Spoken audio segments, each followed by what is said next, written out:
Thank God there is no death until now. Itu adalah hari raya kedua, cuti raya, di mana kebanyakan kontraktor tidak akan bekerja. Kenapa ada orang bekerja pada masa itu? Siapakah kontraktor-kontraktor itu? Dan adakah pekerja-pekerja di bawah kontraktor itu adalah orang yang sah? So apa yang Datuk Bandar bagi tahu, kontraktor dah ada permit. Of course kontraktor dah ada permit.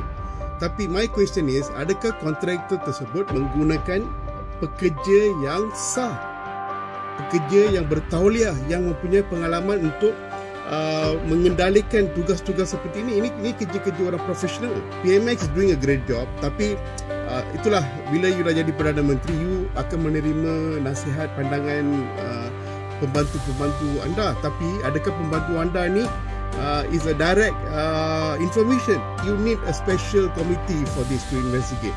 Kita perlukan apa orang kata, pakar untuk meneliti perkara ni.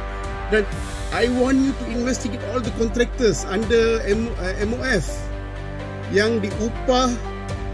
Bila mereka mendapatkan tender, semua dokumen sah, semua permit sah, PBT bagi kebenaran semua ada. Tapi bila mereka menjalankan pekerjaan projek, adakah pekerja yang lakukan tugasan itu sah? That was a mistake. Siapa punca letupan tersebut? I kat sana lah malam tu, I tengok orang ramai. Rumah dia, aunty ni kata letupan tu, rumah dia tak efek dengan kebakaran. Letupan itu menyebabkan bumbung pecah, dinding crack. 100 over houses, orang ni bekerja. And lagi satu, Tuhan masih menyayangi kita kerana tak ada kehilangan nyawa. Lagi satu, benda ni tidak berlaku sewaktu adik bekerja dan adik bersekolah. That place is a jam place. Just imagine, orang ramai keluar pada awal pagi tu nak pergi kerja, pergi sekolah, and benda ni berlaku. Cuba bayangkan apa yang it could have been a very very bad tragedy.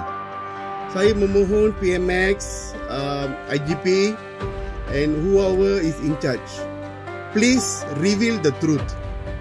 These people need justice.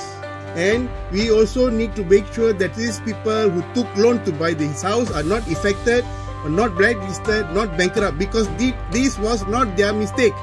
Now they got no place to stay, they cannot pay the loan, and they need to cope up with more expenses. Surviving in in this kind of country, where prices, harga semakin melonjak, easy ke nak survive, nak bayar duit rumah, nak bayar duit kereta? Kesian rakyat-rakyat ni. It's 100 over houses. Setiap rumah, let's say ada 3 hingga 5 orang. Berapa ramai infected? And these people, I want the government, PMX to help them financially. For example, don't let bank bankrupt them. And ada insurans rumah, let the insurans rumah rebuild the house for them or give them a new house. That's the right thing to do, because this was not their mistake. And orang kampung kat sana, kat belakang tu, bina balik, semua tu rumah papan. Kesian mereka. I pernah makan di kampung tu masa bazar Ramadan, just 1 week ago. Saya pernah lalu tempat tu almost so many time, tinggal di sana. Sebab itu kawasan belakang boleh masuk ke Putra Harmoni, lepas tu ke bahagian LRT Putra Height. Macam mana dengan rakyat yang hidup? Mereka bina rumah tu bukan senang. Kais pagi makan pagi, kais petang makan petang, tuan. Mereka perlukan bantuan. Saya harap PMX dan pegawai-pegawai yang terlibat membantu mereka. Saya sebagai hanya calon kalah menentang Mat Sabu, tapi saya rasa tanggungjawab saya untuk bersuara lah. Saya dari segi kewangan, dari segi posisi dalam kerajaan, saya tiada apa. Tapi ini pendapat saya dan saya nak kamu membantu mereka. Please help them.